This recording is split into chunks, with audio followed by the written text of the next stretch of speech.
Halo, assalamualaikum anak-anak. Apa kabar semuanya? Alhamdulillah, luar biasa.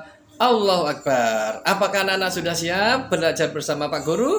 Hari ini kita akan belajar di tema 5 pengalamanku, subtema 3 pengalaman di tempat bermain, pembelajaran yang ketiga. Ayo anak-anak kita belajar dengan penuh semangat ya. Udin, Siti mohon maaf, lupa membawa bukumu. Buku yang dipinjam kemarin, kata Siti. Tidak apa-apa Siti, tetapi besok jangan lupa ya, kata Udin. Anak-anak, dari percakapan ini, siapa yang meminta maaf ya? Ya, Siti yang meminta maaf. Siti meminta maaf kepada siapa anak-anak? Ya, Siti meminta maaf kepada Udin. Mengapa Siti meminta maaf kepada Udin anak-anak? Karena lupa membawa buku yang dipinjam. Anak-anak, tentunya anak-anak sudah ingat tentang kalimat permintaan maaf. Nah, kalimat ini biasanya diucapkan bila kita melakukan kesalahan. Nah, kalau kita mengucapkan kalimat permintaan maaf harus dengan kalimat yang sopan dan santun, lembut, tidak bentak-bentak kepada kita.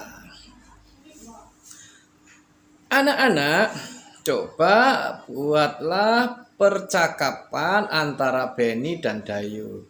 Percakapan tentang permintaan maaf. Beni meminta maaf kepada Dayu karena Beni tidak dapat hadir pada ulang tahun Dayu. Beni juga mengucapkan alasan. Dayu pun memberikan maaf pada sini. Di sini Pak Guru akan memberikan contoh percakapan Beni dan Dayu. Dayu, aku minta maaf ya, tidak bisa datang ke acara ulang tahunmu, kata Beni anak-anak. Iya Beni, tidak apa-apa. Mengapa kamu tidak bisa datang? Aku harus menengok kakekku yang sedang sakit, jawab Beni. Oh begitu. Baiklah Beni. Terima kasih Dayu, selamat ulang tahun ya. Terima kasih Beni, semoga kakekmu juga segera sembuh. Itu tadi percakapan antara Beni dan Dayu. Beni meminta maaf kepada Dayu karena tidak bisa datang di acara ulang tahun Dayu. Anak-anak, Beni, Dayu, dan teman lain akan bermain. Mereka akan bermain rangku alu. Nah, permainan ini berasal dari Nusa Tenggara Timur. Secara nasional, rangku alu disebut juga tongkat bambu. Untuk bermain rangku alu, anak-anak membutuhkan 4 batang tongkat bambu. Nah, 4 tongkat bambu ini ukurannya harus sama panjangnya. Ini yang namanya rangku alu, anak-anak. Anak-anak harus berusaha supaya tidak terjepit di antara 2 bambu yang dimainkan oleh teman-teman kalian. Anak-anak, Beni pun mengukur panjang bambunya. Panjang bambu diukur dengan meteran atau penggaris. Meteran dan penggaris adalah alat ukur panjang benda. Meteran dan penggaris adalah ukur baku. Dayu membantu Beni mengukur panjang. Pada subtema 1-2 sudah belajar tentang alat ukur panjang benda ya. Ada penggaris, meteran atau roll meter, ada meteran pita, ada jangka sorong. Di sini anak-anak harus ingat bahwa 1 meter itu sama dengan 100 cm. Kita masih akan belajar mengubah ini. Di sini Pak Guru punya contoh 3 meter sama dengan berapa cm. Ingat, meter ke cm bisa dapat kita lakukan 2 cara. Yang pertama, cara perkalian 3 meter dikali 100 cm. Nah, 3 dikali 100 sama dengan 300 cm. Atau kita memakai penjumlahan. Di sini 3 meter, maka kita tuliskan angka 100-nya sebanyak 3 kali. Berarti kita tuliskan 100 ditambah 100 ditambah 100 Jumlah keseluruhannya ada 300 cm. Sekarang kalau kebalikannya, dari cm diubah menjadi meter. Di sini contohnya adalah 400 cm. Berapa meter anak-anak? Kita kerjakan dengan cara pembagian. 400 dibagi 100 cm ya. Nah, sekarang anak-anak harus tahu bahwa pembagian dengan angka 0 itu yang paling mudah. Kalau sama-sama punya angka 0, kita coret saja. Di sini angkanya 02, di sini juga ada 2. Jadi kita coret anak-anak, dua-duanya 0 kita coret. Ketemu pembagian yang baru. 4 dibagi 1 sama dengan 4. Jadi jawabnya adalah 4 meter. Di sini Pak Guru punya cerita, anak. Benny memiliki bambu sepanjang 4 meter. Benny memotong bambu sepanjang 200 cm. Berarti bambunya kalau dipotong bertambah atau berkurang anak-anak? Ya jelas berkurang anak-anak. Nah, berapa meter sisa bambu yang telah dipotong?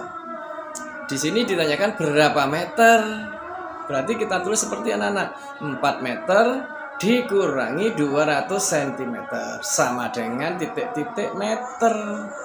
Apakah bisa kita langsung mengerjakannya? Tidak bisa anak-anak. Karena apa? Di sini satuannya berbeda. Maka kita harus samakan dulu satuannya. Mana dulu yang harus kita samakan? Yang harus kita samakan adalah 200 cm ini. Kita jadikan meter dulu karena harus dalam satuan meter. Jadi kita tuh seperti ini. 4 meter dikurangi titik meter. Jadi 200 cm kita ubah dulu. Nanti akan diketahui hasilnya. Kita coret-coret di sini anak-anak. 200 cm ada berapa meter? Nah, cm ke meter bisa kerjakan dengan pembagian. Berarti kita tulis 200 dibagi 100. 100-nya ini dari mana? 100-nya ini dari 100 cm. 100 cm menjadi 1 meter. Nah, sama-sama punya 0, kita coret anak-anak. Ketemu pembagian 2 dibagi 1. 2 dibagi 1 sama dengan 2. Berarti 200 cm ini sama dengan 2 meter. Kita tulis di sini anak-anak, 2 meter. Sekarang semuanya satuannya sudah sama. 4 meter dikurangi 2 meter. 4 dikurangi 2 sama dengan 2. Berarti jawabnya 2 meter. Jadi sisa bambu yang telah dipotong ada 2 meter. Begitu anak-anak. Pak Guru punya contoh yang kedua. Ani memiliki pita merah sepanjang 1 meter. Pita tersebut dipotong 80 cm. Potongan pita ini untuk menghiasi kado ulang tahun.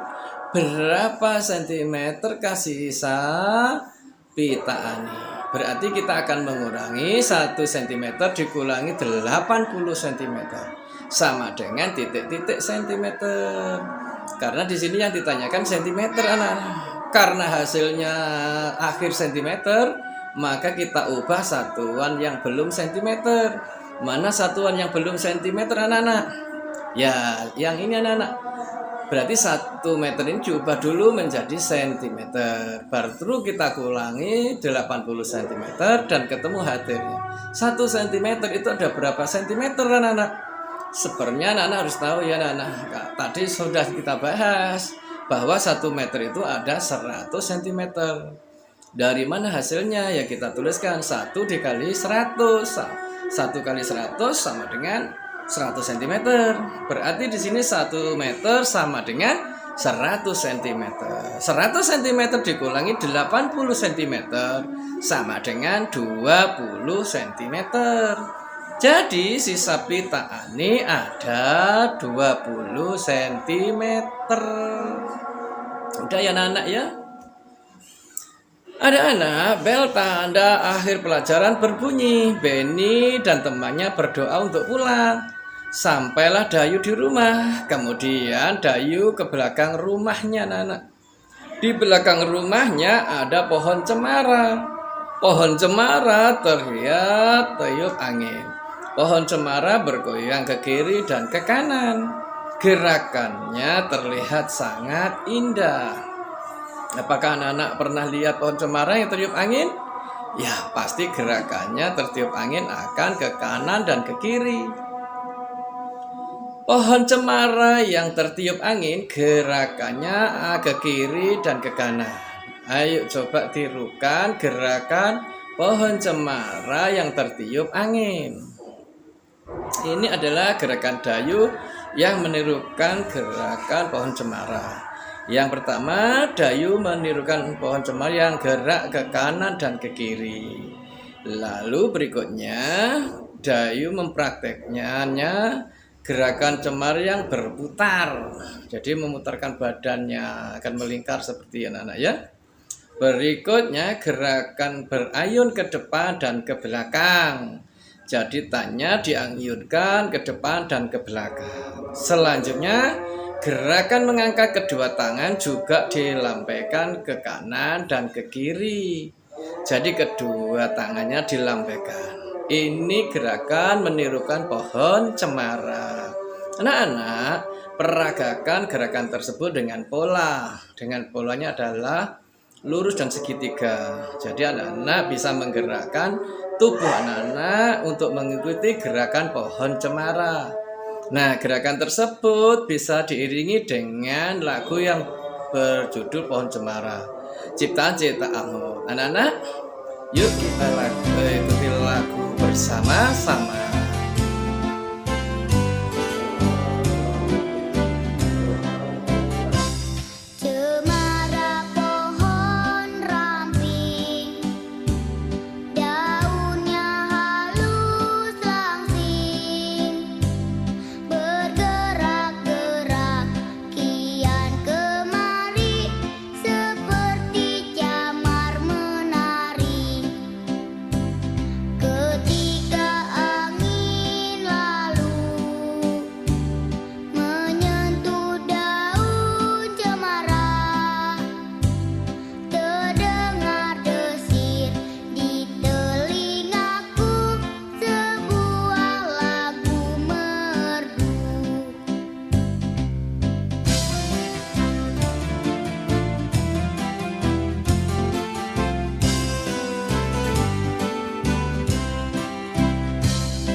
Tadi lagu Cemara ciptaan Ate Mahmud.